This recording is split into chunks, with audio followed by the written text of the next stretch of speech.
Joining us this evening. I appreciate everyone coming out. Tonight, we have a special guest speaker, Dr. Robert Widell Jr. Some of you may know Jan Widell, long-time East Alabama League member, and Rob is her son. So he's from Auburn, Alabama, which is exciting. So in the chat, I put a couple of links closer to the top. I put a link to an AL.com article that I had read, and also one to the New York Times. So as I was reading that AL.com article, I recognized Rob's name, and I said, oh, we have this local connection to someone who works on something very interesting that I didn't know a whole lot about. So I'm looking forward to learning a lot about unions in Alabama and the connection with economics and Black activism and labor politics here in Alabama. So I'll introduce Dr. Widell. He's an associate professor in the history department at the University of Rhode Island. He directs the oral history lab there. He holds a BA in religion and African American studies from Duke University and an MA and Ph.D. in U.S. history from Emory University. His first book was entitled Birmingham, the Long Black Freedom Struggle. It explored the array of organizing efforts grounded in Birmingham's African American community during the years after the well-known protests of 1963. So during these years, steelworkers, public housing residents, Vietnam veterans, welfare recipients, and hospital and nursing home workers were among those who continued to push back against persistent concerns such as job discrimination, substandard housing, poverty, and police brutality. His current research explores the case of Johnny Imani Harris and the contours of race, mass incarceration, and capital punishment in Alabama during the 70s and 80s. Rob grew up right here in Auburn, Alabama, and cast his first vote at my polling place, Frank Brown Rec Center, in 1992. I think he and I are the same age because I cast my first ballot in 1992 as well. He lives now in Wakefield, Rhode Island with his 2 children and a beagle. So he's a dog person too, so we enjoy that too. And kids, that's fun. So thanks so much, Rob, for joining us, and you take it from here. All right, am I coming through loud and clear, or at least loud? Yes. I can hear you. All right. So thank you to everyone for having me. And as I was sort of joking to folks before everybody joined in, you know, at least as far as my mom is concerned, I think this is the pinnacle of my career to address the League of Women Voters of East Alabama, which I can recall, you know, even as a young child, you know, just my mom talking about having a league meeting, and I didn't quite know what that meant, but now I have a little bit of a better idea. So I'm gonna talk a little bit tonight, you know, about some of the stuff that y'all just heard about from Kristen, and what I'm hoping though is to devote a decent chunk of the time that we have here to some interactions, some questions, and the like. And you know, as I was saying before everybody got on too, I'm happy to have folks interrupt at various points or ask questions, you know, while I'm going through some stuff, and that's generally how I like to run my, you know, classes when I teach and so on too. So I think it's a good sort of, you know, give and take back and forth about some stuff. But I'll start by talking a little bit about some of my own work and some of how I think it connects up to some of what we're seeing happen in Bessemer with the union drive out in at the Amazon plant, or, you know, I guess, you know, not really a plant, but the Amazon facility out there. So I've done a number of interviews over the last, I don't know, 2 weeks or so with various people, and it sort of came out of, you know, those 2 pieces that folks can see the links to, one from AL.com and one from the New York Times, and once those sort of hit the press, folks, you know, in other, you know, publications and so on started calling to find out if I could help them contextualize this a little bit. And what I've sort of found is that they want to answer, you know, 3 questions. one of them about the Amazon, organizing drive. One of them is why now? Why is this happening in this particular moment? The other is, why is this happening in Alabama?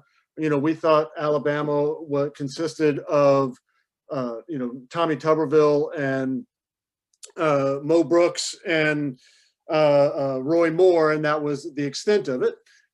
And folks want to know, is it going to succeed? Are they going to be able to do this? And what is it going to mean? What's the implications of this? Now, I'm a historian, so I'm less good at talking about the future.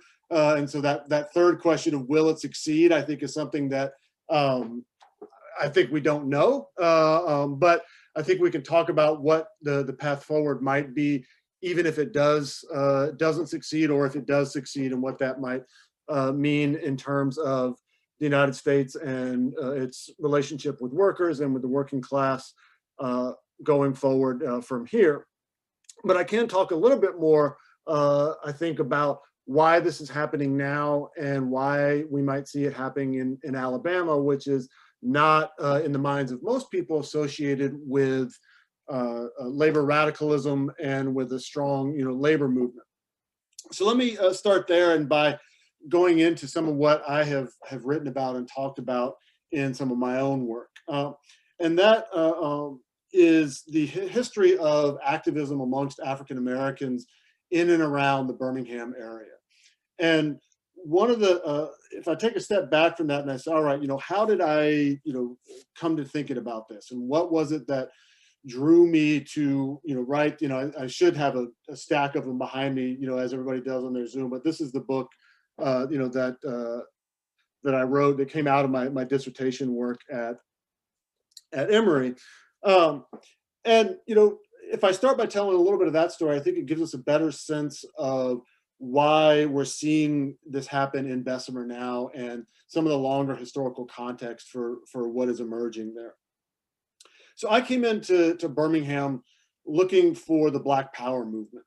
I was interested in the Black Panther Party. I was interested in radical Black activism, and I wanted to find out what was happening in the Deep South as far as those things went. Most of that story, at least at the time, people associated those kinds of things with either, the North, writ large, New York, Chicago, or, out West, with the Bay Area or Los Angeles or places like that. And I wanted to know what was happening in a place like Birmingham in terms of the Black Power movement. So I came in and I was writing about and trying to figure out, first of all, about a group called the Alabama Black Liberation Front. And I can talk a little bit about them, if folks want. But what I discovered is that there was a lot going on with a group like the Alabama Black Liberation Front in Birmingham in the early 1970s. But as I continued to talk to people and as I continued to dig a little bit deeper, what I found was that there was all kinds of other stuff happening in Birmingham at the same time. And it felt like I couldn't ignore all those other things that were happening in the African-American community in Birmingham in the mid to late 1960s and on up into the 1970s. And what was, also striking about this was that most people, if they know the story of Birmingham, they know either that in 1963, you had Bull Connor and you had Martin Luther King Jr. and you had fire hoses and police dogs and you had children marching. And then in the fall of that year, you had the bombing of the 16th Street Baptist Church. And then maybe if they know a little bit more about Birmingham, they know that in 1979, Richard Arrington was elected as the first African-American mayor in the city. And if they know maybe a little bit more, they know that his election in 1979 was in many ways connected to or made possible in part by the police killing of a young African-American woman named Bonita Carter that same year. And so Arrington was able to make the move from the city council up to the mayorship in part because of some of the outrage over that killing. There were also, demographic shifts and other things going on that help explain it. And what I started to say is, well, what's happening in Birmingham in those years from 1963 to 1979? what, is happening in the interim, because I know from my study of history that throughout any of these time periods we might look at in the United States, there are Black folks that are organizing, and there are African Americans that are pushing back, and they are part of a much longer tradition of what we refer to amongst me and my colleagues, a little bit as this long Black freedom struggle. And so I said, well, what else is happening in this period from 1963 to 1979? Because they didn't go anywhere. They didn't just stop doing stuff. And I also knew that there were, all kinds of issues that were persistent in a place like Birmingham that didn't go away with the Civil Rights Act of 1964, or the Voting Rights Act of 1965, or the Fair Housing Act of 1968, or any of these big celebrated and rightly celebrated pieces of legislation that happened, that nevertheless, there were persistent concerns in the African American community in a place like Birmingham, during these years as well.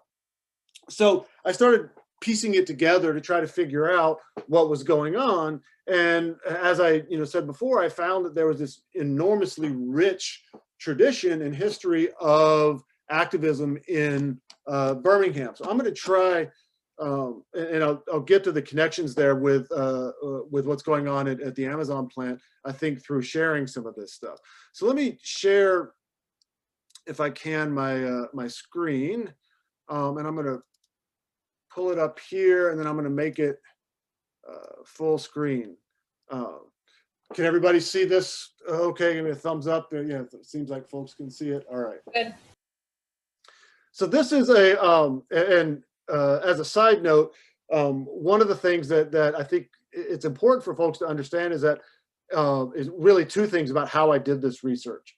One is that I used the public library system. So the Birmingham Public Library has an enormously wonderful archives department there. And so, this is a plug for everybody to support their public library systems and the important work that they do, and the work that those librarians and the archivists do there, because this wouldn't have been possible without that. What I was also able to do is, at the Birmingham Public Library, they have an enormous collection of police surveillance files. And this is a boon for historians, but was, terrible for activists and others, at the time, because the Birmingham police, a lot of us know about the FBI and the counterintelligence program, or COINTELPRO, that they were running and they used to undermine all kinds of groups. We may have heard about, some of the more recent efforts by federal agencies to monitor and track the Black Lives Matter movement and other, what they consider sort of Black extremist groups, right? But this was also happening at the state and local level. And so places like Alabama and Mississippi, in Mississippi, they had the Mississippi Sovereignty Commission, which was really sort of tracking and trying to undermine the civil rights movement and other similar kinds of efforts. But it was also happening at the local level. And so in Birmingham, you have the police force there that is really tracking and infiltrating and attending meetings and taking pictures and recording anything that they think is going to be a threat to the established political and economic order in that city. And a lot of those files have ended up, thankfully they haven't been destroyed. If you look at a place like Los Angeles, a lot of these files get destroyed by the municipal government, but they were not destroyed in Birmingham. And a lot of them from the 1940s up through the 1970s are still in the files there at the Birmingham Public Library. And so I found, things like this flyer. And I start with this flyer here because I think it's so crucial to understanding a bit of what's going on even into the present day, and also a little bit of what was happening, 50 years ago in Birmingham. And if you look at it closely, you can see, it's industrial workers. It's addressed to industrial workers, hospital workers, plant workers, domestic workers, the unemployed, students and ministers, all working people, right? They're having a march and a rally, and it's going to be not only about job discrimination, but it's also going to be about police brutality. And you can see, some images of who they've got down below and who's sponsoring it and so on.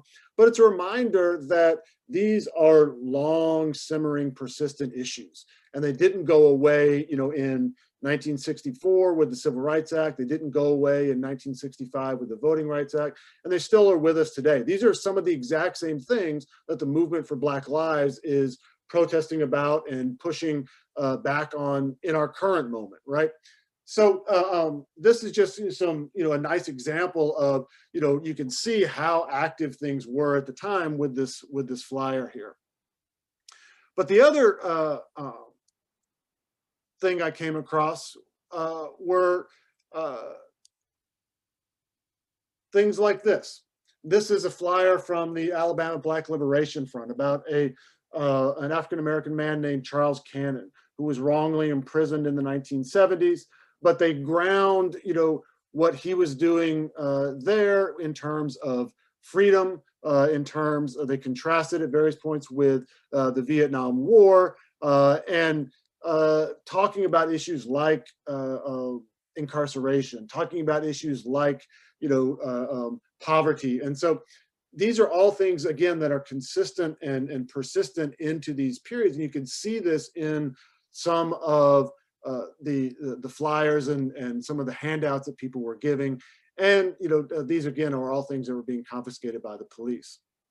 And then the last one I'll share for now is this one here, which is actually I decided to use as the cover of my book. And it's maybe in part because I love the shirt that is being worn by the gentleman on the left of the picture, but mostly because what you see here is these are hospital workers that were out on strike in the 1970s. And what we could see in some of the other pictures is that many of them were Black women that were leading this effort. But I love the way that you have this person in the middle of the frame here who's holding up a picture of Martin Luther King Jr. And what that says to me is how these folks in the 1970s who were involved in this labor strike, who were involved in trying to organize themselves and workers at other hospitals and nursing homes and medical facilities throughout Birmingham, and how they were, trying to organize in terms of a labor movement, were still seeing themselves as part of a Black freedom struggle. And we're still seeing themselves as part of and being connected to some of the work that someone like Martin Luther King Jr. had done. And so I love the contrast here, or the way in which this photo shows things that were happening then, things that were going on at that moment, but then also those connections to the past. So I'm going to close that one. I'm going to stop sharing and come back to just, my ugly mug, I guess, that's here. So one of those efforts that I found, which you saw a little bit of the photos in there, was a group of employees at Birmingham area nursing homes and hospitals and rehabilitation centers.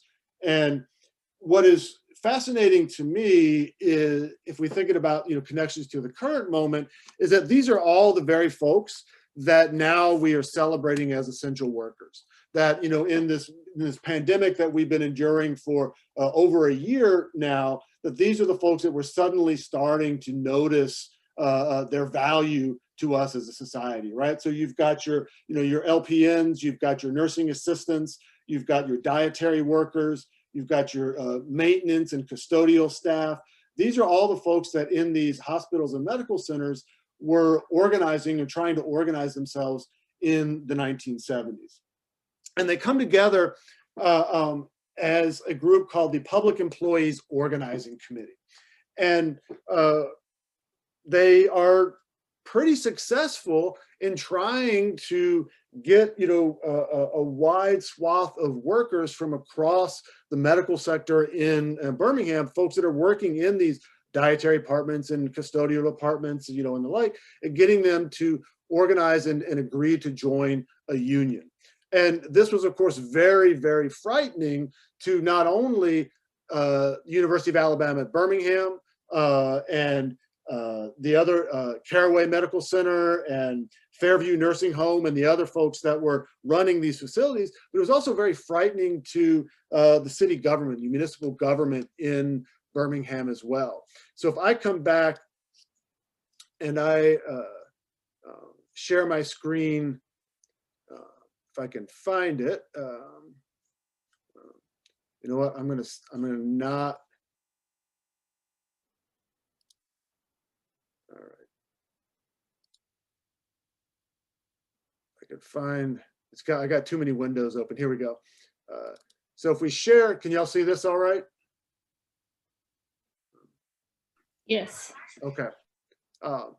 This is from 1970, and that's my notes that are up top there. So where it says Charleston in 1199, that's me, you know, making notes about the efforts by the 1199 unit in Charleston, South Carolina, you know, and connecting it to those efforts here. But if you can see, this is a memo to the chief of police in Birmingham, Jamie Moore, from the mayor at the time, George Siebels, this is what he writes to the chief of police there. I've received information that 3 organizations are active in fermenting and agitating groups of unskilled laborers in the city of Birmingham. These groups are reported to be the Civil Liberty Union, the American Liberty Party, and the Drug and Hospital Union number 1199. Please instruct members of the Birmingham Police Intelligence Unit to gather any information they possibly can on the activities of these 3 organizations in the city of Birmingham. It is my understanding that a concentrated effort will be made to organize street and sanitation laborers and semi-skilled laborers at local hospitals. And I've been reliably informed that this is an offshoot of efforts of the Southern Christian Leadership Conference, you know, and so he goes on there, right? This is in July of 1970. In September of 1970, he writes again to Chief Jamie Moore, and he says, in 22nd of July, I wrote you a memo concerning organizations, and I haven't heard anything from you, and I really, really want to know, you know, about these, what he calls these agitating groups of unskilled laborers in Birmingham. If I go further down here, we'll come back to these, but this is a confidential memo that was sent within the UAB hospital system. And you can see here, this is from July of 1971. They're very, very concerned in here about organizations and organizing that's taking place amongst workers at the hospital. And if we come down to the point number 4 here on this, and I don't know how clear this is showing up to you, but this memo that goes out to the governors of the UAB system says the number attending this meeting was estimated at approximately 50 people, with 7 or 8 of these identified as white and the remainder being black. The departmental makeup of this group was not identified, although there were 2 statements from our information sources. So what you've got there, and I'm going to stop sharing for right now. What you've got there is, you know, evidence that one, you know, folks in Birmingham, whether it was the elected political officials or it was the people that were running these hospitals, or now we could say the folks that are running the Amazon plant and so on, they're really, really scared that a union is going to form in those places. And we can also see that they've got informants, they've got the police doing surveillance work. They're really willing to go to whatever steps they can to make sure that a union doesn't happen.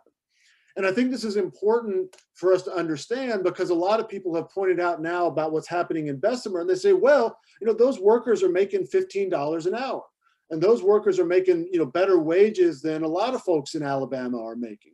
Why is it that they would want to have a union there? And I think part of the answer there is if we flip that around and we say, why is Amazon so opposed to them having a union there? Why, you know, why are all these institutions really so opposed? If they didn't think that there was some advantage for those workers to have that union, why would they be pulling out all the stops to make this happen? So this is a reminder, I think, to us that, you know, not only is organizing and activism and labor organizing have a longer history and a longer tradition, but so does that opposition to it and all those obstacles that are in the way in a place like Alabama.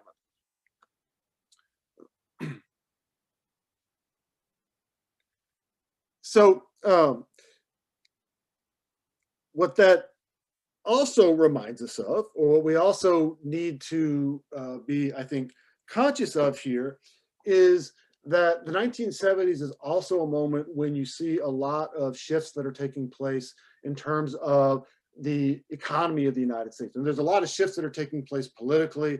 The 1970s is this really sort of, fascinating time for me as a historian, because it's this moment when there's a lot of transitions that are taking place. And there's a lot of, when transitions are taking place, then it means that there's some really, really fascinating kinds of stories that you can use to help explain both what came before and what's coming after. But what's happening among the things that are happening or among those transitions are you get a shift to a service economy, and you get a shift to the United States moving away from a reliance upon heavy manufacturing and more into whether it was finance or it was retail or it was, some that these service industry kinds of jobs are becoming the kinds of things that are predominating in the economy. And what is also happening is that a lot of jobs, including those that remain in things like heavy industry, are opening up to folks that couldn't get those jobs before. So, because of things like the Civil Rights Act of 1964, which, I think a lot of people are more aware of now, but maybe for a while didn't know, not only addresses racial discrimination, but also addresses discrimination on the basis of sex. And it was thrown in, there's a whole long story about why the Civil Rights Act actually came to include discrimination on the basis of sex in addition to race. But the short version of it is that you had folks that thought it would submarine the bill, and they could get rid of the bill by including sex discrimination in it, and people wouldn't vote for it. And be careful what you ask for, because it passed and included both race and sex discrimination in what it was prohibiting. And so what you see is throughout the 1970s and into the 1980s, large numbers of African Americans and women are also moving into the workforce. And this has roots in other kinds of dynamics that were happening at the time, but they're moving into the workforce in numbers that we didn't see in previously. And I think this is fascinating, for us to look at, because if you look at what's happening at the Amazon Fulfillment Center right out in Bessemer, a lot of those folks that are out there that are part of this organizing drive, and I'm not gonna remember her name now off the top of my head, but the woman who's gonna go and testify before Congress, I think tomorrow or the next day, is an African-American woman, right? That's going to talk on behalf of the workers at the fulfillment plant there. So it's these folks that are really sort of leading an effort in the 1970s, and I think that continues on into today, that are the backbone of these efforts to try to organize themselves in whether it was in the 1970s or whether it is in a moment like now. And I think that part of what this helps us to understand is why maybe this has been so invisible to people. That these are among the folks that a lot of people don't pay attention to. And these are the folks that a lot of people don't actually see what's happening when they think about labor unions, or they think about organizing, or they think about those kinds of things. We don't often think about the groups that are actually the ones that are doing a lot of the work here. In the interest of not spending too much time on that and leaving for some time for questions, what I'll say is that these efforts in the 1970s with these hospital workers, and I also write about steel workers at the Alabama Cast Iron Pipe Company, who were using the Civil Rights Act of 1964 to advocate for against job discrimination and against hiring practices and promotion practices that didn't favor them, and so on. That all of these efforts are things that are happening in these years that many people are not familiar with, and they don't associate them with what's happening. And so what I think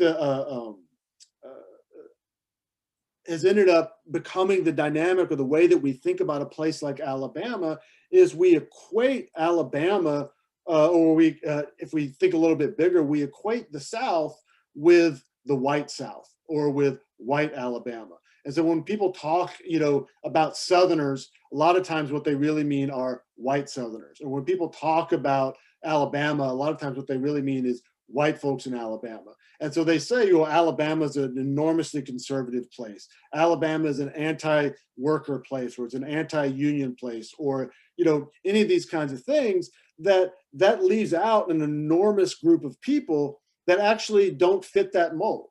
And I think we're starting to see a little bit of recognition of this if we look, next door in Georgia, right? And people have started to say, oh, how is it that Georgia turned blue in the, 2020 election?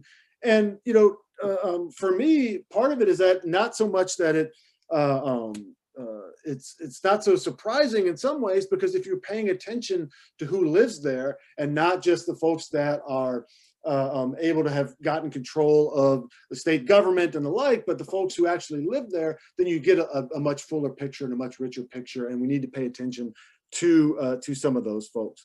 And this, for me, is one of the historical lessons that we can draw from the work that I did in Birmingham that we can see happening here now in Bessemer. And that is that almost every moment in American history, if you dig a little bit beneath the surface, you see dynamics that are there that aren't necessarily evident to everybody that's only paying superficial interest.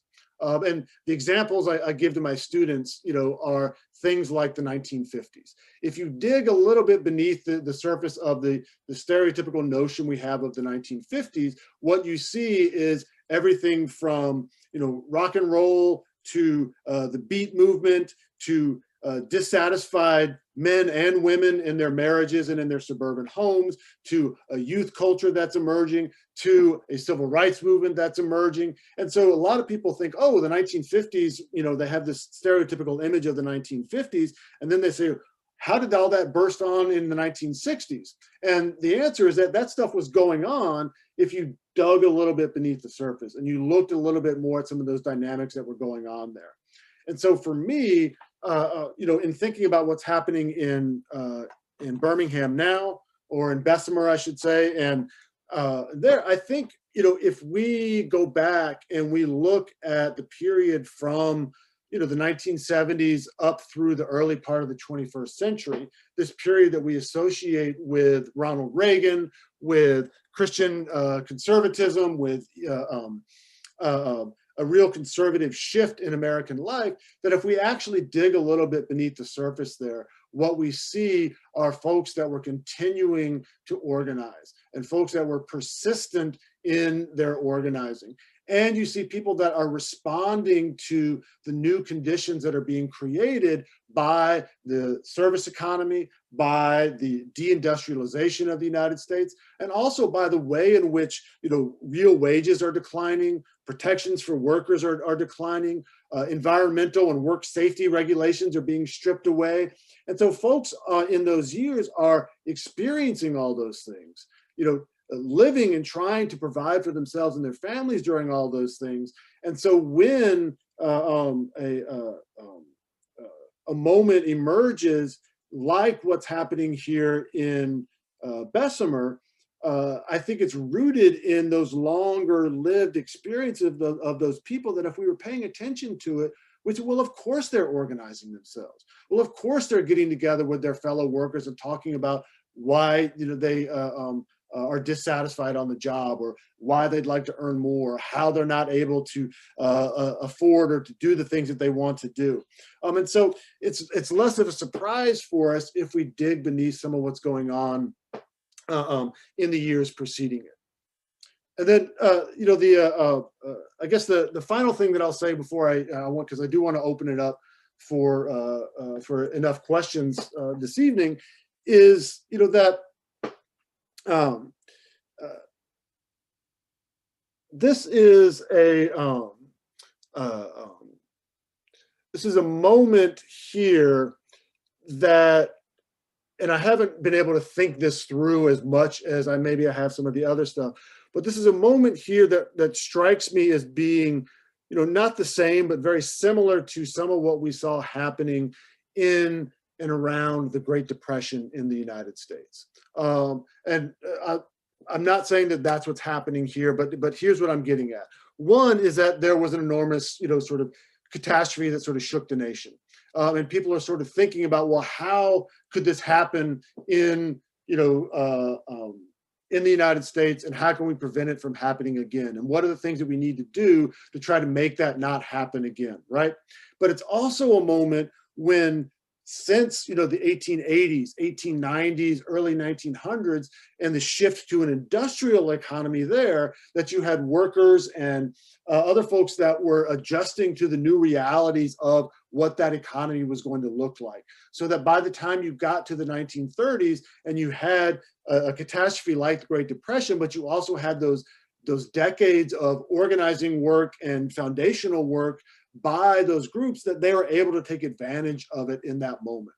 And so for me, I think what we've seen the economy of the United States shift, whether it's because of deindustrialization or it's because of the entrance of new classes of workers, women, African Americans, and others, or it's because of globalization, or any of these kinds of things. But we've seen that shift, and it takes a while for folks to catch up. It takes a while for folks to figure out the contours of what this economy looks like. But I think we kind of know now, right? And it's an effort to sort of shift responsibility away from employers in terms of health benefits, in terms of all those other things that that people look to as reasons to get a job, right? And folks now are in a point where they sort of understand the contours of how this is all happening. And when you get a large scale catastrophe like what we've seen with the COVID-19 pandemic, then I think it opens up this space that is there for people to sort of begin to reimagine and to rethink how they're going to build that world around them. And so it's not surprising in some ways that this is happening now. It's not surprising if you know that deeper, richer, longer history that it's happening in Alabama, but I don't know if it's going to succeed or not. We'll find out maybe in a few weeks. So I'm going to stop there because I think I've been going for about 30, 40 minutes or so, and open it up to questions and see what folks maybe want to chat about that I didn't talk about.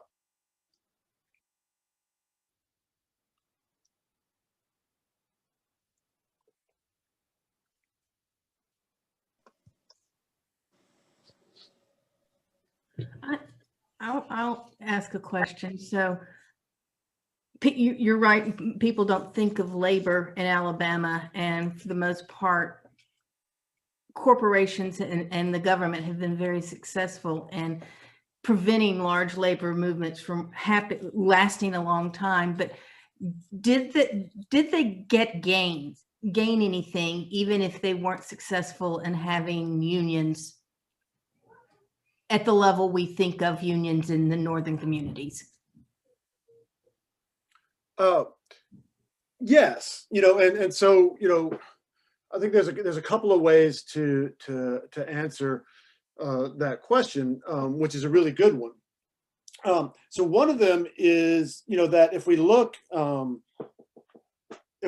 the a longer history of even just the 20th century in the United States or in Alabama, one of the things that's going to happen is that some of these companies, whether it was a company like the American Cast Iron Pipe Company, which, if you're familiar with it, in Birmingham, it was known as a good place to work, right? It was known because they gave, they had fitness facilities and they had healthcare and they provided other things for their employees, but they did all that because they were scared that they were going to form a union. Now, some of it is they had a Christian owner back in the 1920s who thought it was his Christian duty to do some of this stuff, but they're also doing it because they're afraid that there's going to be a union. And so they're wanting to provide as much as they can to prevent that from happening. So I think, one of the things that we have to keep in mind is that just the threat of this type of organizing is really, really important for people being able to secure things, whether it's on the job or it's in other arenas as well. Keeping that threat there and viable and alive, makes it so that people feel like, they have to make some concessions and they feel like they have to, so you're able to get certain benefits out of it. Now, it's not the same as having, in this case, having a union that's there to do it, because those are going to be much more solidified and guaranteed. And the problem with employer benefits is that they can always take them away, and they can always, take them, right back as soon as they give them there. But the other thing that I think is really crucial about that question is that, I think we need to, when we think about political movements and we think about social movements, I think we need to redefine in some ways the way that we think about success and what makes, a movement successful, and what makes an organizing drive successful. Because yes, we could define success in terms of legislation that gets passed, or a court case that is won, or a union that is formed. And those are really important things, right? Those are things that we all want to see happen for a lot of the issues that we care about. But what is also enormously crucial in these things is the empowerment of people, and the ways in which participation in an organizing drive, the way in which seeing your neighbors and your family and your parents or your grandparents involved in those kinds of efforts, continues that history and that tradition of doing those kinds of things, but also gives people a sense of control over their own lives, and a sense like they have some say-so and some power over the kinds of decisions that are affecting their lives, so that they're going to continue to do this kind of work. So you don't win this particular battle, or you don't get this particular piece of legislation passed, but you understand how and why you should continue to keep pushing for those things. So if we define success simply in terms of, I'll stop by saying, there was a wonderful historian of African America, name of John Bracy, who I had the privilege to meet at one point. And I remember him, saying to a group of us at one point that if, those of us that do African American history, almost all these groups and organizations and people that we celebrate and we're drawn to and we think of as, heroes and heroines in African American history, most of them got wiped out. Most of them got, defeated along the way. But we need to recognize those contributions along the way and the ways in which we can define success somewhat differently. And so, I think, that there are those tangible successes that are there. But I think what is also really, really exciting about what's happening in Bessemer is the way in which it's going to hopefully continue to expand and to grow and to be part of a larger thing. And whether or not they're successful, in forming a union at this particular facility in Bessemer, ultimately doesn't matter if it doesn't happen anywhere else, right? So, you still need to be thinking about how you're going to plan and continue to do this in other places as well.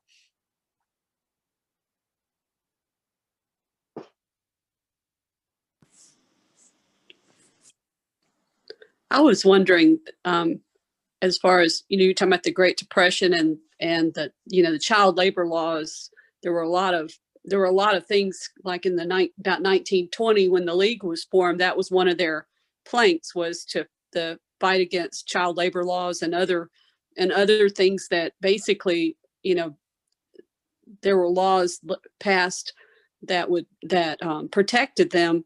But it just seems like nowadays there's so much resistance to anything that it seems to be compassionate. I guess I'm just wondering, is part of our problem today the media has poisoned people's minds against trying to do things that would help employees and to protect vulnerable populations? I'm just really kind of asking your opinion. If you think the situation now is different because of, media and social media.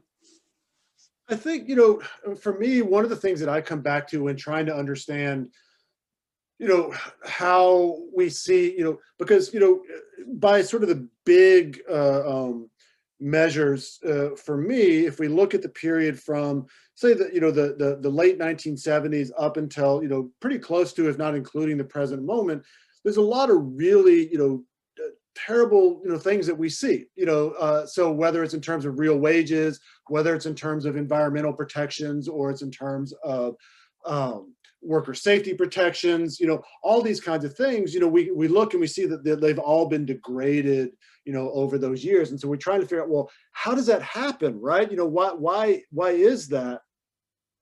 And one of the things that I think is really crucial into understanding that, which is both, I think, specific to this past, 40 or 50 years, but is also a larger kind of issue in the US, is this real sort of cult of individualism in the United States. And so, you see, people that that really sort of celebrate the idea of the individual and individual success, and they see things, and sometimes that can be really sort of empowering in some ways, and we like to think about it as well. The United States is a democratic society, and means everybody has a say, and everybody is an individual, and they're unique, and they're special, and so on. But it also can work to sort of push people to not seeing that they have a commitment and a connection to other people that that they share communities with, that they share neighborhoods with, and the like. And so the way in which we measure success in the United States as a sort of individual practice, I think, is part of that. But if we think more specifically about the last 40 or 50 years, I think the other way that this is the other big thing that sort of explains some of this is the rise of neoliberalism. And this, it's something that gets, a term that gets tossed around, and not always used in the correct way. That, especially people on the left want to, accuse, liberals who are not as left of them of being neoliberal sellouts, right? And it doesn't always get used in the ways that that it's intended or what it actually means. But what I'm getting at with that is that there's this real cult of the marketplace, and the way in which, that the market is the most efficient and the best way to distribute goods and services, and that what we really need to do is get out of the way and let the market do everything for us, right? And that's something that just doesn't stand up if we look at the history of even just the United States. If we go back to the late 19th century, one of the things I point out to my students is that, look, in the late 19th century, let's keep in mind, there's no child labor laws, there's no Social Security, there's no Medicare and Medicaid, there's no unemployment insurance, there's no protections for folks on the jobs, right? There's none of those kinds of things that are there. And so what you have is a situation where at various points in the late 19th century, you've got, as many as 35,000 people being killed on the job every year. And you've got people, if you get, injured on the job, you're out of luck. If you get too old to work and you don't have any savings, you're out of luck. There's no Social Security. There's none of that, right? And so what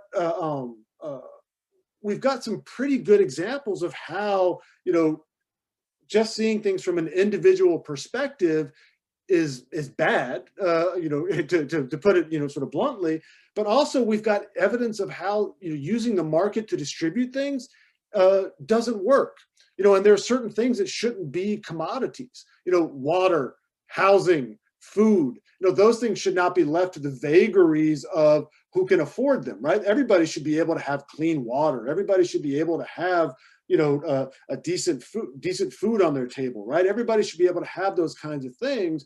And if we leave it up to the market, then you get things like what happens in Flint, Michigan with their water, right? Or you get things, like what we see happen in Texas recently with the power, grid there, right? That if those things are thought of as not individual things that you purchase for yourself on the market, but there are common social goods to them, then I think that we are much better off as a society. And so I think that part of what has happened, I think, is that this real sort of cult of the marketplace has been so much a part of American history over the last 40, 50 years or so, and that we've got to sort of break free from some of that ideology.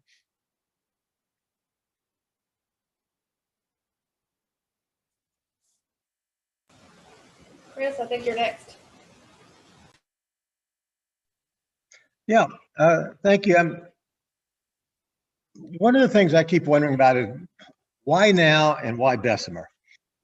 It sounds like you're arguing that to some extent, the conditions are just right. And there's a certain amount there's a great deal of history that goes back to the civil rights movement in Birmingham. But has this unionization effort been completely from the bottom, from the ground up, from the workers of the plant? Has it been targeted?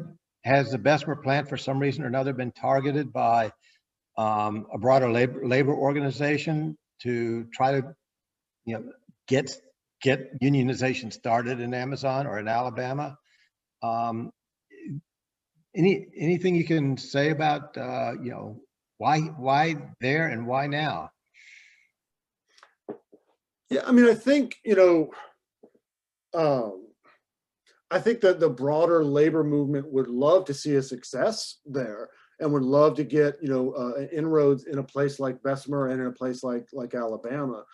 My understanding, though, of how this this came about is that it really did grow out of those workers at that facility that were having conversations with one another about conditions on the job and about the kinds of things they wanted to see changing for them there, and that it sort of came out of that. Now, I suspect it won't be for a little bit before we actually have access to things that give us the full picture of exactly what role a national union like the retail workers may have done in trying to sort of build that up. But I know, for example, in the folks that I looked at in the 1970s, and this sounds very, very similar to what was going on there, that they were already talking amongst themselves. They were already comparing notes. They already knew each other from being on the job about the things that they wanted to see corrected. And once they decided that they wanted to change things, then they're able to link up with a larger union organization, or they're able to get assistance first from local unions that are already existed in Birmingham, and then connect them up with larger and more national unions. And so I think that from everything that I've seen, that this really did grow out of those particular workers in that particular facility. And I think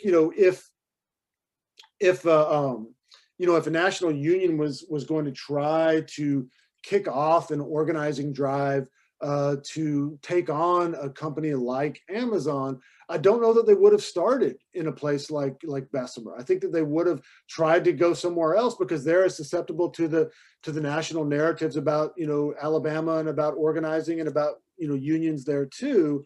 And so that leads me to also to believe that this really did come from those workers there.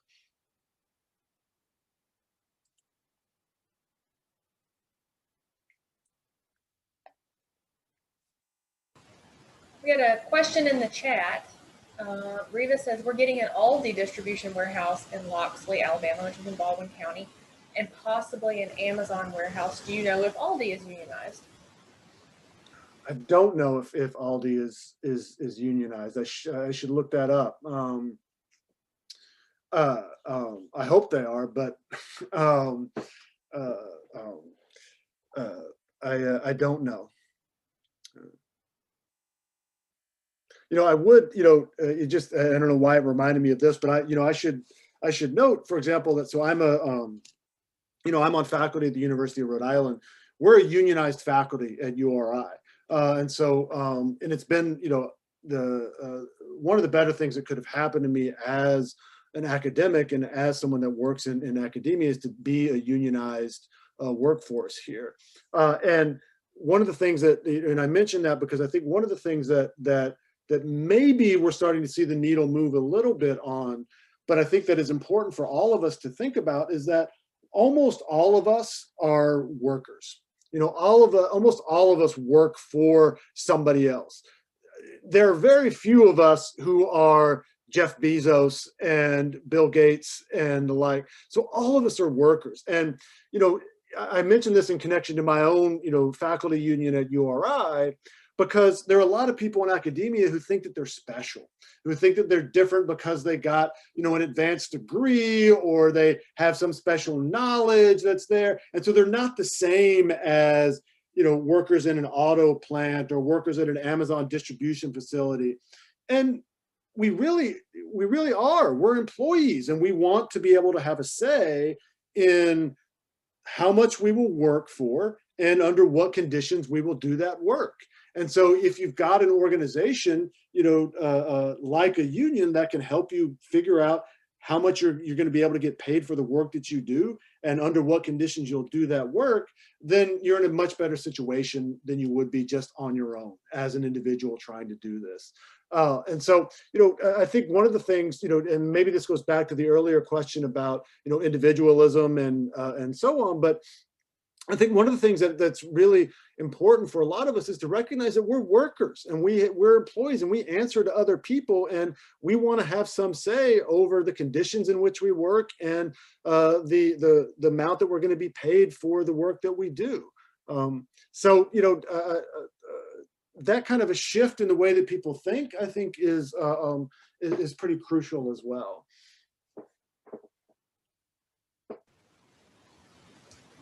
Speaking of academia, I read today that the National Labor Relations Board withdrew a rule that might lead to more student-employee unions. Do you have any thoughts on that? So I haven't had a chance to read. I saw very briefly on the Twitter machine a couple of things, about some of that. But I think it's, I think it's great. I think it's, one of the things that we I think maybe lose sight of is that some of the most powerful kinds of corporate entities that are out there are universities, right? So if you look at a place like Columbia, where the students and graduate students have been trying to organize for a long time, or if you look at a place like Harvard, that does everything to try to tamp down organizing amongst its graduate students and workers as it possibly can. Those are institutions, and it's not just those Ivy League institutions. It's other, they control. Universities control an enormous amount of resources and endowments, and they have a lot of control over a lot of people who do work for them. And so I think it's great that they're making it so that that students have more options available to them as far as organizing. And they're exploited, and academics are as good at exploiting people as other folks, right? So particularly their lab researchers and their grad students and their other folks. So putting in protections for those folks, I think is a wonderful thing.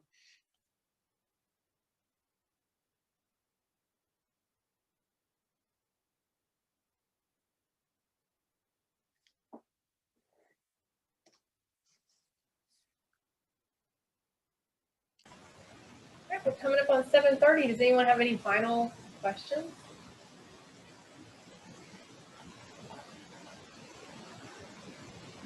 No, although we've got some good comments in the chat. Well, thank you so much, Dr. Widell. That was a great presentation. I really enjoyed it. Great. I'll show you a couple more of these photos that I forgot to show real quick before we close, and then just because I think they're really great to look at. Can y'all see this again? I'll go full screen. Yes. So this is the one I started with, but I love these photos, of, from the 1970s. And if you look, you see this is, predominantly Black women, right? That are out organizing and part of this this union drive, here. This was a strike actually that took place at the Baptist Medical Centers in Birmingham in the late 1970s.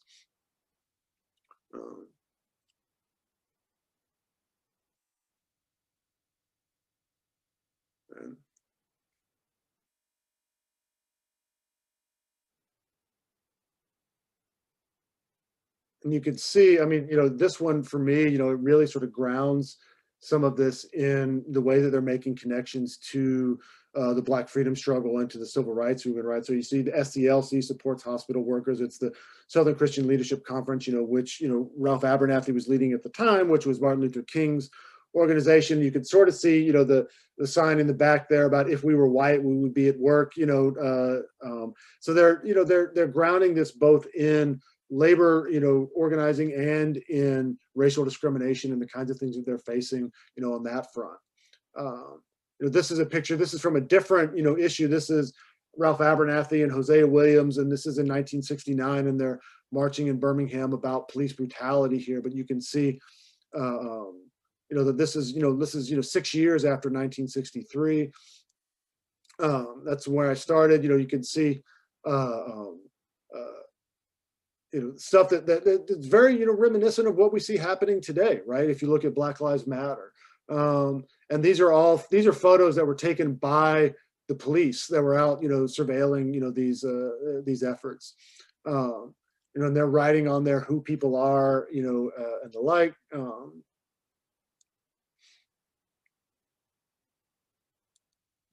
I think that's the last of those. So anyway, you know, these photos I like to show, you know, those kinds of photos to my students too, because, you know, it gives some sense of, you actually see the kinds of things that people were doing and the like. So wanted to get those in because I'd forgotten to do that earlier.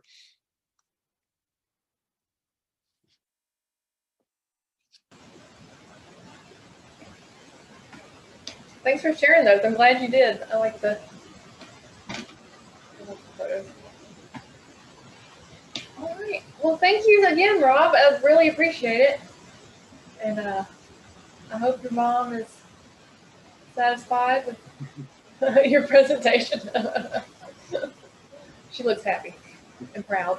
Yeah, and you know, I'm happy that, you know, to have conversations with folks or to talk more about some of the individual sort of stories and so on. I know I didn't do as much sort of storytelling about some of the individual personalities involved and so on here, but I wanted to give some of that bigger picture. So I hope it was useful in some ways. So. Definitely, we can stick around for a little while. Barbara asks, where can we buy Dr. Widell's book? So I actually have a bunch of copies of it that I could arrange to be delivered, you know, and I bought them for cheaper than what is what's available on the market, but you can get it from the publisher, or you can get it from, you know, ironically, you can get it from Amazon. But you could also, you go to bookshop.org, you know, which supports, you know, local bookstores if you wanted to order online.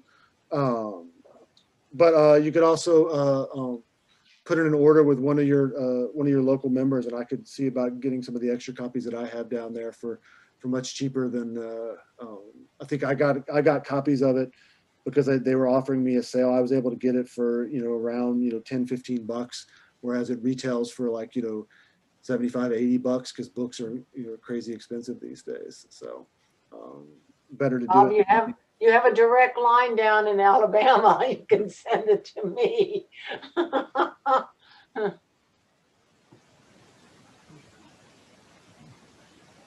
We'll hang on for a little while for more chatting before people hop off. I want to remind everybody of our annual meeting next month.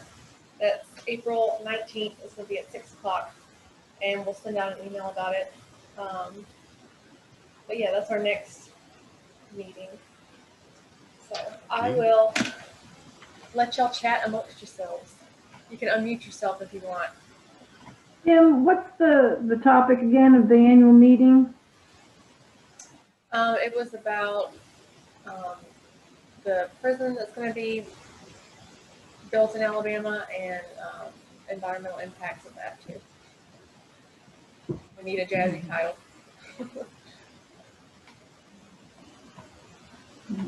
Well, I did have a question because I don't really have a good grasp on the whole right to work aspect that we have here in Alabama. I know that back in 2016, voters were asked to sort of enshrine the concept of right to work in the Constitution. So it was already sort of understood and, you know, present, but then it was taken a step further to sort of enshrine it in the Constitution, which would make it a lot more difficult to alter. What's the sort of take-home message of doing something like that? What is it? What are people trying to relay to either businesses or workers or both? So, I guess, trying to figure out what exactly it means to be right to work, what that means. I mean, so, and maybe this will, this is so when in the 1930s you had the Wagner Act. So that was, the national legislation which actually created or put into law the fact that that workers and unions would have a right to bargain collectively, with their employers, and establishes, you establish a National Labor Relations Board, and the like. And up until that point, the federal government, had and businesses had done everything they could to, make striking illegal, to make, labor unions illegal. They talked about unions being restraints of trade. So they said, that, it got in the way, one, of the individual's right to bargain for himself, because there was always a him, on behalf of himself, or, it also got in the way of the exercise of free trade, right? So the Wagner Act is part of what, gets rid of that.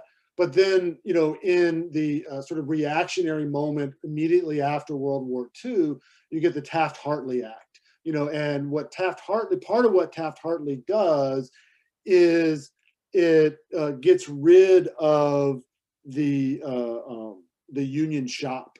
So, it used to be that if a workplace was unionized and you got a job at that place, then you would automatically, be enrolled in the union and start having to pay dues to the union.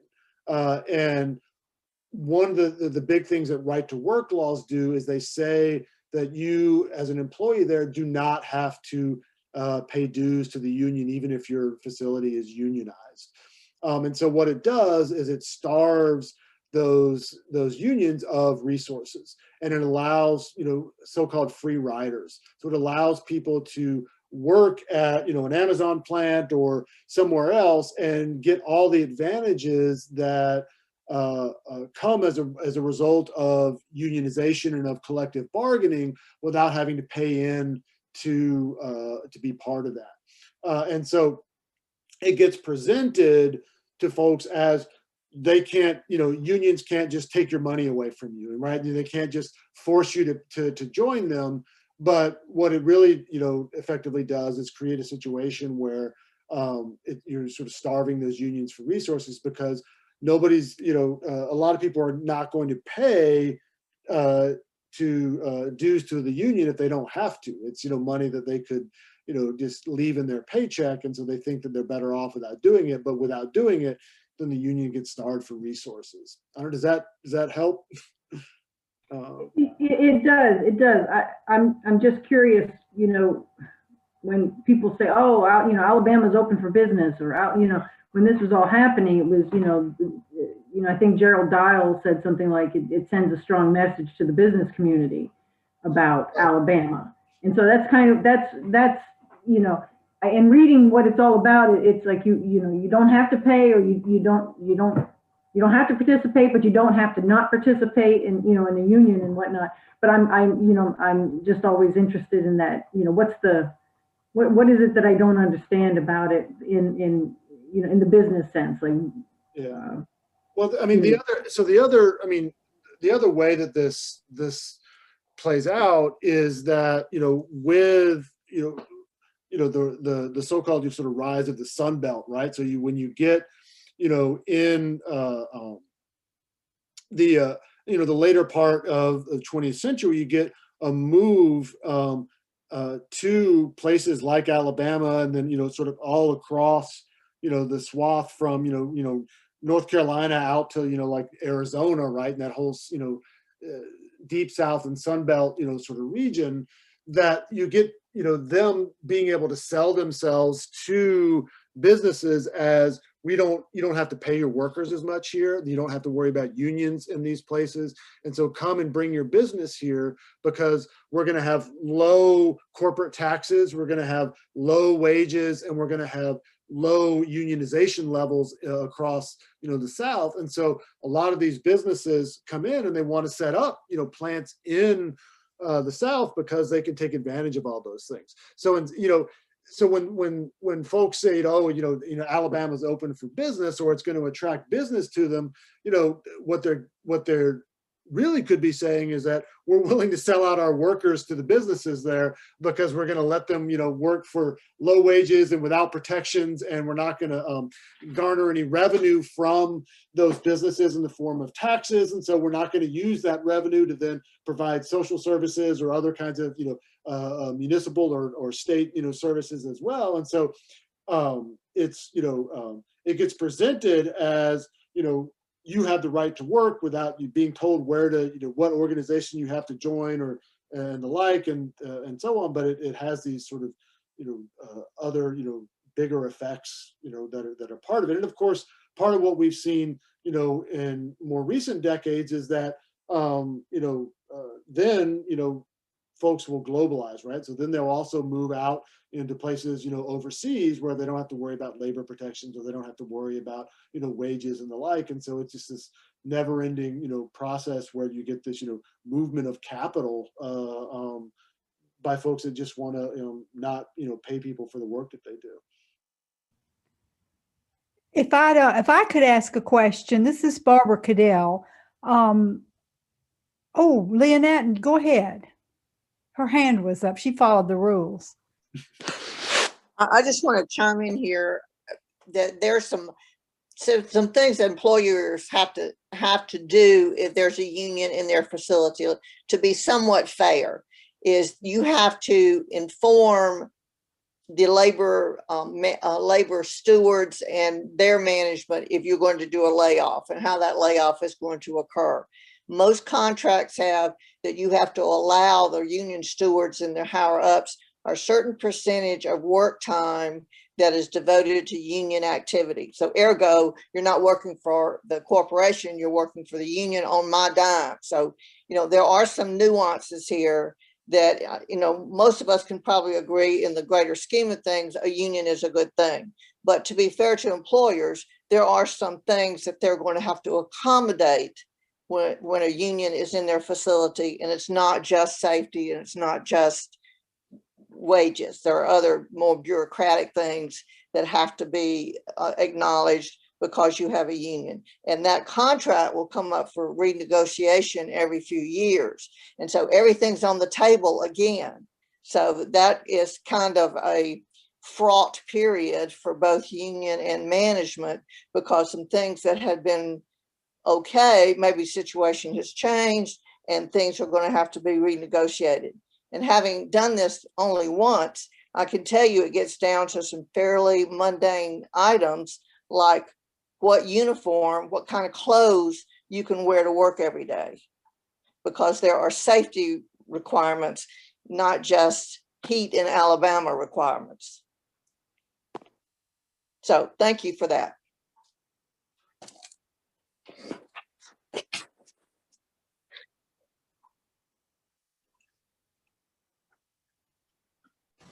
Barbara, did you want to jump in?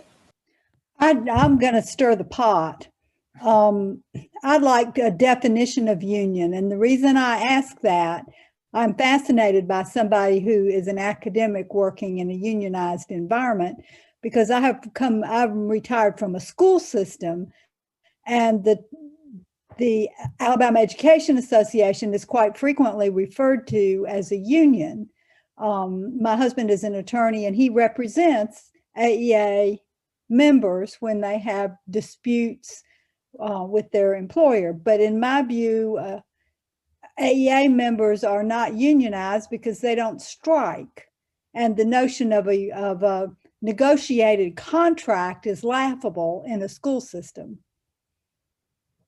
Yeah, I mean, well, so if I look at, like Rhode Island, actually Rhode Island is debating right now whether they're going to pass legislation that allows public employees to strike. And so right now I'm prohibited from striking as well. It's part of it's written into the state laws and so on. But what we are able to do is to as state employees to bargain, every 3 years, because that's the length of our contract. Every 3 years, we have the right to bargain with the state and the university, on everything from, pay raises and, the rate of pay to the grievance procedures to how you're going to determine, who's, the tenure and promotion and hiring procedures to all those things that affect the sort of the conditions in which you work, the workload, how much you're going to be expected to, teach, how much you're going to be expected to contribute in other ways. And so all those things are up for negotiation as part of those contracts. And so for us, we don't have actually, in a lot of ways, we don't have a lot of power. There's a lot of things that statutorily in Rhode Island and places we're not able to really sort of push, in some ways on. But for us, and I think for a lot of folks, you see this at what's going on in Amazon as well, in Bessemer, is that, even if they're making a good wage and even if they're making, what they consider to be good money, that a lot of this comes down to power. And a lot of this comes down to determining under the conditions in which you're going to work.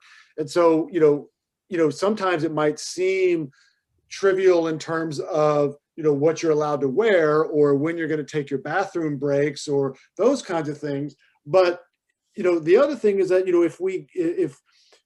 it's for a lot of folks, it's very, demeaning to have to always sort of ask for those kinds of things. It takes away from people's sense of, power and control over their own lives. And there's that, but it's also, a lot of it is, things like grievance procedures and who you're going to be able to go to and where you're going to be able to turn if you think that you've been fired unjustly or you think that you've been treated poorly by a supervisor. And so there, one of the things that we have is a very a detailed process whereby we can go through grievances and hear grievances and bring those up in ways that are that wouldn't happen otherwise.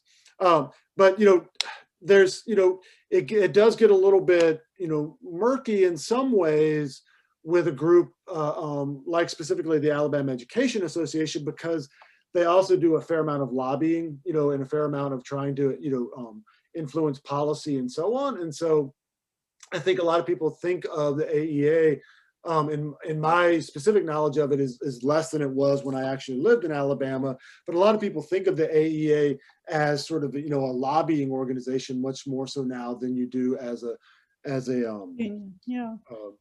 union. And I don't, I can't remember what, but the way that, for example, that Rhode Island is organized is that you have school committees in each of the districts, and you have a superintendent and school committee or school board there, and the teachers and the principals and the custodial staff and everybody that works in that school district, they are all unionized as well, and they're able, they work with they have to bargain every 3 or 4 years with their local school committee about under what all those kinds of conditions as well. And I don't know if that is still the way that it's happening in a place like Alabama, but certainly you see, one of the harbingers of some of this stuff was if we saw all those teachers' strikes that were happening in places like Oklahoma and places, like Pennsylvania, and in places that people didn't necessarily think whether you would see some of that, and yet that was happening in the last 5-10 years or so. Well, it's very interesting to see, Bill. I take your point about attacking the organization through its pocketbook, because they have disallowed automatic withdrawals for AEA dues. So you can do it, but you have to take some extra steps with each person with his or her individual bank, rather than the school system allowing it would essentially withdrawal of union dues. So it's an interesting situation. I didn't mean to go on and on, but thank you. And and one of the things too is is that within any institution, you've got to, be constantly on the lookout to make sure you're remaining, democratic in form, and then people have a say so and so on. And so, if you look, there are a lot of ways in which, we could look at the history of a number of unions in the United States that were racially exclusionary, right? Or that were discriminating against women, or, against, other, marginalized or folks that were not initially part of. So, unions can be, that way too. And so it takes, a grassroots and also a rank and file membership that is willing to sort of, push back and check some of those things there too. But, so we shouldn't say, that that those don't happen, within organizations either.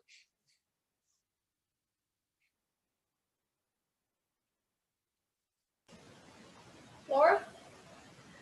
Okay, so when places like Uniroyal and West Point Pepperell and Ampex and all had people trying to organize here in Opelika, Auburn area, threat was, we're going to move to Mexico, or we're going to move to Asia and take those jobs there. With the service industries, that's not as easy to do. Amazon can't say we're going to relocate to another country, because that defeats the purpose of their distribution center. And the same would be with restaurant workers and all. So as we've moved more to a service type economy, what are the threats that are most useful or most used by companies to try to dissuade? Does it get easier, or does it get harder? Well, I think, it's a really, outstanding, kind of point. And, one of the things that is also part of that is why there have to be, regulations and federal, sort of things in place that, try to put a damper on companies that would, go overseas, right? And would, take advantage of, cheap labor practices, and so on in other places. And there are ways that you could through, taxes and through other things, try to even that playing field. But I think you're right that, that there are certain ways in which, the service sector is less able to do that. And so it doesn't have the same kinds of threats that are there. I think what they, and I think that's why you see this reliance on, I guess, sort of two things that we've already been talking about. One is that, they want to do things like what they did in California, where they define, Uber drivers as, individual contractors rather than as employees of the company. And so they, one of the things they said, we're going to move to a system where, each of those individual Uber drivers or Lyft drivers is a subcontractor, and they're responsible for their own employment. And so they're not, so then a lot of labor laws don't actually apply to that kind of employment. But the other, so they're going to, but they're going to say, but you're able to set your own hours, and you're able to control the, all these other things. And so they're going to say that you don't, if you work for yourself, you're able to do all that, right? And then they're going to, like we've been talking a little bit about, I think they're going to, say that, we've got, they're going to take your paycheck away from you, or a big chunk of your paycheck, and they're going to put it towards the union. And the union is this bloated bureaucratic organization that's not looking out for your best interests, and you don't want that, And so if you've got a, and I saw this in documents that I looked at, and you see it, if you've got a problem on the job, just come talk to us and we'll work it out, right? Or if you've, if you want to, change something on the job, we can work it out. And so, I think that argument about union dues, I think, is one of the bigger ones that a company like Amazon is going to make. I think you see them saying that, part of what their campaign against the union investment has been, why pay a union to get the things that you already get, right? Why pay a union to get the benefits that you already have? And, for me, the easy answer to that question is because you can take those away anytime you want. And if you have to bargain with a union, then it's in a contract that you have to, provide for everybody, and you have to stick by that contract, and it's, you know, governed by, you know, federal regulations and so on, in ways that Amazon, just out of the goodness of its heart, deciding that it's going to give you a higher wage, you know, are not.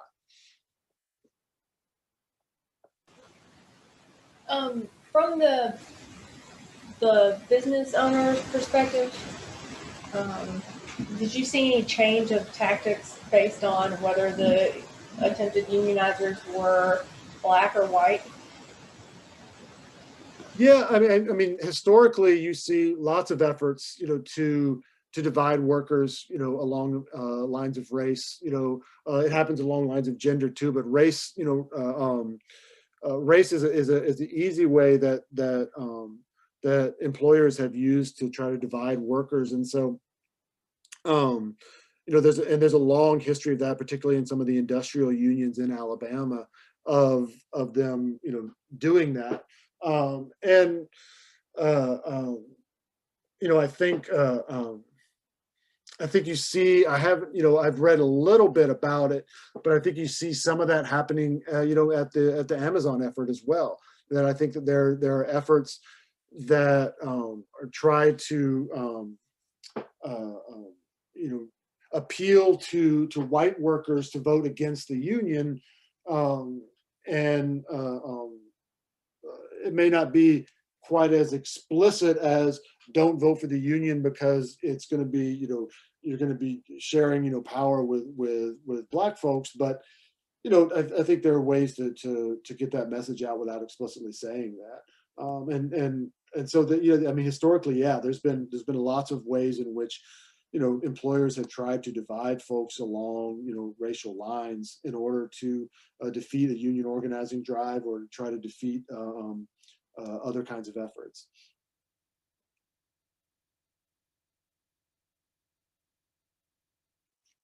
You know, I looked at, you know, so I wrote about this Committee for Equal Job Opportunity at the American Cast Iron Pipe Company, and that was, you know, predominantly the black employees there that were trying to organize themselves, and they actually had, you know, governing structures within there, but they were all segregated. And you also had, you know, then ways in which the company would, you know, white workers up through the ranks into supervisory positions and so on. And I mean, and you saw this in the hospitals in Birmingham too. You would have black workers that would actually train newly hired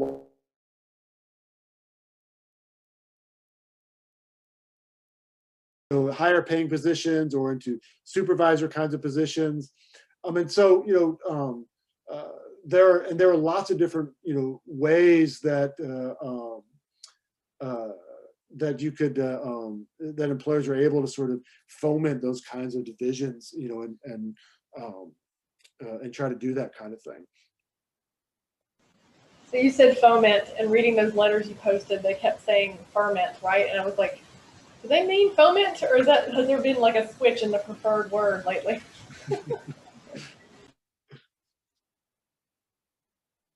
One of the, and I'm not going to remember the exact phrasing of it, but I was looking through from the Committee for Equal Job Opportunity. So they filed a class action lawsuit based on the Civil Rights Act of 1964. And this is, you know, I mean, it's really, you know, sort of, you know, I think an interesting point to look at, because here people think of the big legislation as being the end point, like that's your success, you got it, right? But actually it's really more of a beginning point. And so once the Civil Rights Act of 1964 gets passed, then these employees are able to actually use it to try to implement some of these changes in these places. I mean, so, you know, our notion of when activism takes place and what it tries to achieve, you know, is often predicated on we're building and building and building to get this piece of legislation passed. But that piece of legislation doesn't mean anything if you don't actually put it into practice, and if you don't have people that are willing to test it and people that are willing to actually do stuff.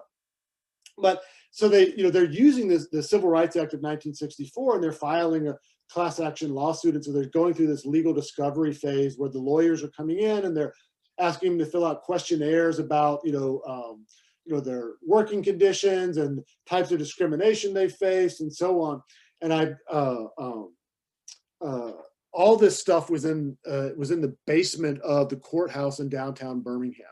And there was a judge, Seaborn Lynn was a judge in Birmingham for a long, long time. He was an old segregationist judge. And he got tired of this case, kept coming back. And so he told them to just store those documents down in the basement of the courthouse, which was not where they were supposed to be. They're actually supposed to be stored in the Federal Records Center and protected and preserved there. But I was able to find out that they were down there somehow. I don't remember anymore. And they brought them up for me to look at. And, I'm going through all these questionnaires of, people, from the lawyers asking them to fill out about their experiences. But my favorite one, and again, I wish I could remember the exact wording off the top of my head, was, a questionnaire to one of the employees at a SIPCO. And it's, what would you say, the number one obstacle that you faced as an employee has been? And it was just, there was lots of space there, but this employee just written in there very simply, being Black. And that was the extent of the answer, which, was so simple and yet so rich and so, inclusive of so much stuff that was there.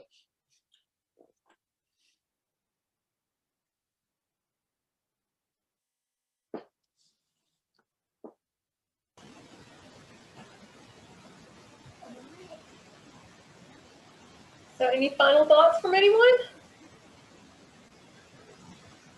Jan, you didn't ask any questions before. Oh, you're muted. Mom, you have to unmute yourself. So there, is that better? Yeah.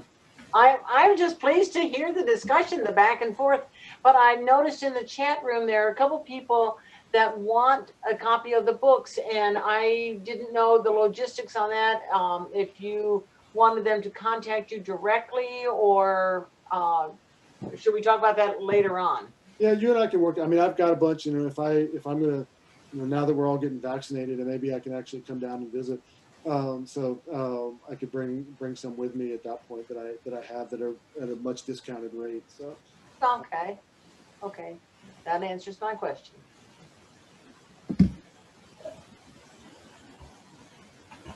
Well, that was great. I learned a lot. I did too.